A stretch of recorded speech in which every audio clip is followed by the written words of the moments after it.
there be peace and order. Yan. Kapag kailangan yan dahil tumataas. Badly needed. Badly needed. May isang karumal-dumal na nangyaring kidnap slay case nung nakaraang linggo na diskubra yung mga labi ng dalawang nakidnap. Anson Ke at ng kanyang driver dyan sa may bahagi ng Rizal. Ngayon, may mga pangamba na po ang Chinese community na nagkakaroon na naman tayo ng series of kidnapping sa bansa natin. Valid ba yung pagka-alarma na yon? O isolated ba yung nangyari kay Ginoong Anson Ke? Kunin po natin ang pananaw ni Ma'am Teresita Angsi, siya po ang founding chairperson ng Movement for Restoration of Peace and Order. Magandang hapon po, Ma'am Teresita. Kayo po ay live sa Double Win sa Double B. Sana po ay magandang inyong araw. Magandang hapon, Ma'am. Magandang hapon, Ma'am. Magandang hapon naman sa inyong dalawa. Yan, Ma'am. Sabi ko nga kanina, yung Filipino-Chinese community medyo mabigat na yung pangamba sa mga nangyayaring series of kidnappings umano na nangyayari. Una muna, ano ba ang hawak na information po ng inyong grupo? Series na ba yung nangyayaring kidnapping o isolated yung kaso ni Ginoong Ke?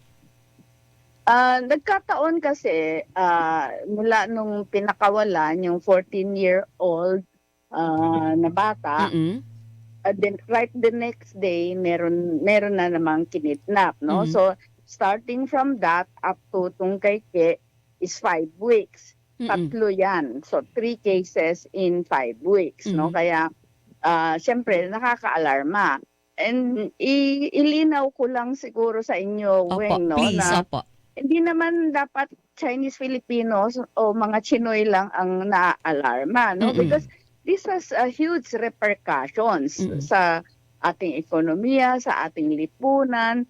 Kasi yung nangyari kay Ke, since he is very prominent, kalat na kalat up to Hong Kong, up to Malaysia, no? Galing ako sa pagpupulong sa Malaysia. Yan ang usap-usapan ng mga tao doon, no? So kalat na kalat yan. So hindi lang siguro siguro let us disabuse our mind that this is a narrow parochial concern ng mga Chinoy. Yes. Para lang national problem yan, bigyan natin po ng national attention ng ating national police. So parang hindi na pwedeng business as usual ang Philippine National Police dito at iba pang law enforcement agencies, Ma'am Teresita, kundi talagang bigyan na ito ng critical na atensyon sa kasalukuyan. Oh, kasi magkasunod sila Yung 14-year-old na pinutulan ng maliit na daliri, no? That is already really horrendous.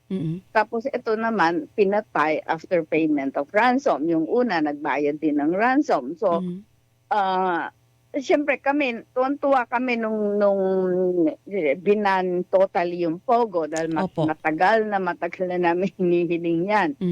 Pero, ano ang mga safety nets natin? Ano mga ginawa ng gobyerno after the ban, no? Ang daming unemployed na Filipinos, ang daming unemployed na mga POGO workers.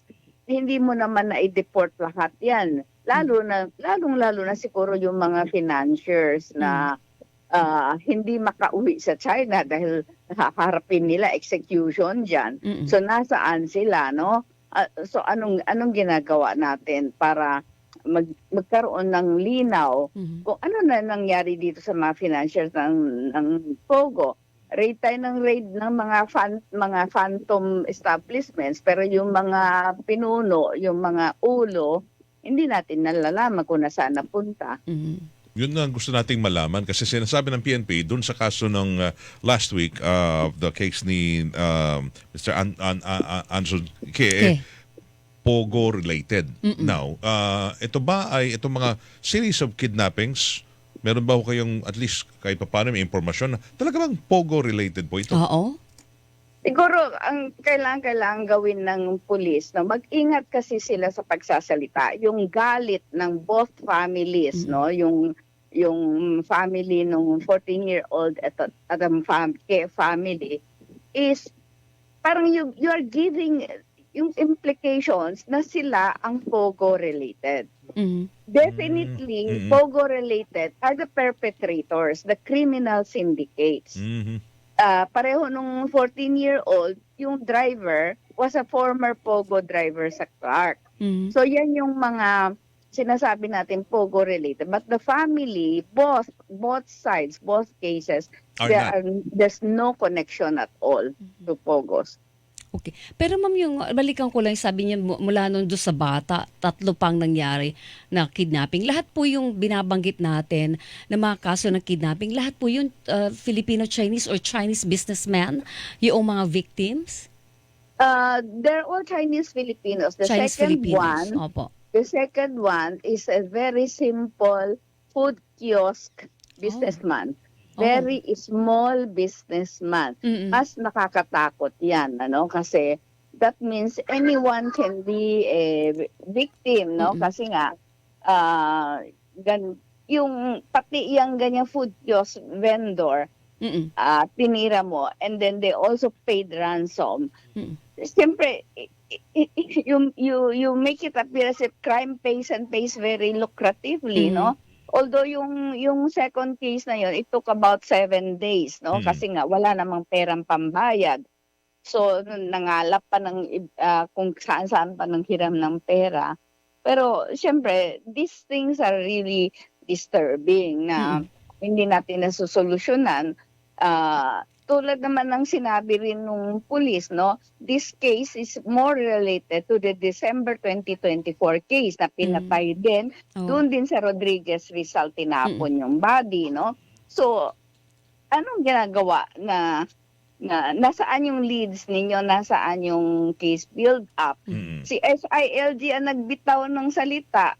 Binigay niya kung sino daw yung mastermind doon sa 14-year-old. Binigay niya yung pangalan. Sinabi niya, we are zeroing in on the mastermind in Central Luzon. Binigay mo pa yung location in Central Luzon.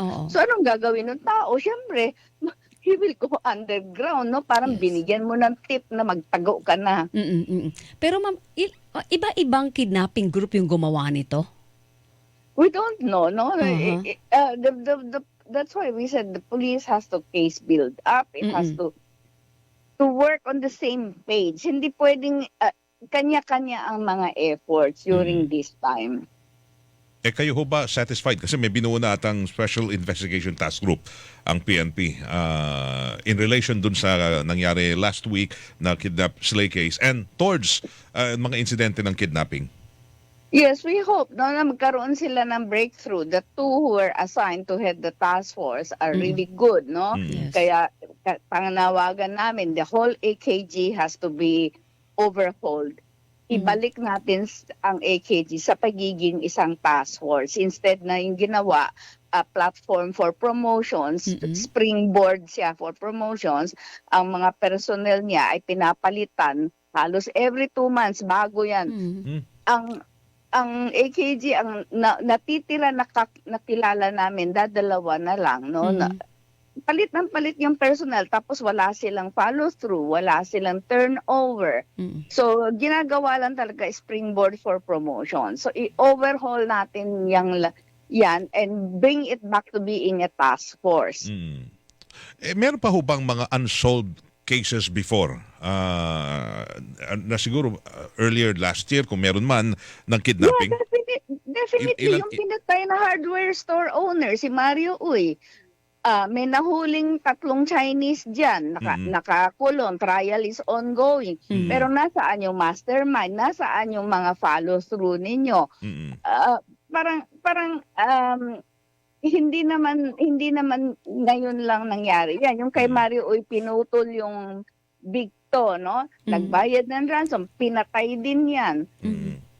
We made a lot of noise because is prominent. Steel magnate yan. Mag-aari na steel, Pero nung si Mario Uy na hardware store owner, open yan 7 days a week. Pati Sunday, half day siya, no? Kasi nga, simple, hardware store owner, typical Chinese businessman na nagtatrabaho 24/7. Tapos pinatay din. So, ano na nangyari, di ba? Ma'am, ibig sabihin, hindi kayo satisfied sa how the Philippine National Police is handling these cases sa ngayon? Opo. Sino naman na magiging satisfied? No, we have 3 deaths in so since last year, yung December, yung sabi ko, Yes. dealer naman ng high-end luxury cars yan na nakidnap din, pinatay din sa Rodriguez Rizal din. Wala rin naman nangyari. So, I mean, hindi naman ako lang ang nagsasabi na we are not satisfied. No, you can ask any man on the street na talagang it's so hard na to be doing your business well when you have to keep looking behind your back. Correct. Totoo yan. Ma'am, despite dito nangyari, may mga ngayon ba ang ating the Chinese community may request ba sila for dagdag security or mismo sila ay nagdagdag ng seguridad sa kanilang sarili? Siguro wag na tayong humingi ng dagdag security sa mga pulis. Dagdag police visibility na lang Police for everyone. visibility. Bawasan ninyo yung mga nagmaman ng COMELEC checkpoint. Ang dami-dami nilang nakakumpol, wala namang ginagawa during daytime. Bawasan ninyo yung mga pulis na nagsesecure ng campaign sorties, mga campaign rallies. Send them out to the street, no? Police visibility is the number one prevention. Totoo yan. And ma'am, ito lang, dati, historically, sinasabi nila pag malapit ang eleksyon, palaging dumarami ang kidnapping. Yun ba nakikita niyong trend ngayon? Lagi naman yun, pero hindi naman totoo na it is for election fundraising. It's more because of what I said, no? The police are stretched too thin, kaya panawagan sa mga politiko, kaya naman ninyo kumampanya, gumastos para election, gastusan ninyo sa ninyong campaign rallies, gastusan ninyo sarili ninyong security.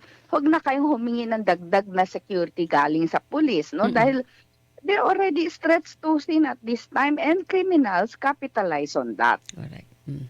Okay. On the shortage, Correct. ng police visibility. Okay. Yun. Ma'am, maraming po. salamat sa oras ngayong hapon. Sana hindi po ito ang huli salamat ulit. din po sa inyo. Thank you. ma'am. Magandang Thank hapon you. po. Thank you. Si Ma'am Teresita Angsi, ang founding chairman o chairperson ng Movement for Restoration of Peace and Order. Ang balitang ito ay Hilingan, walang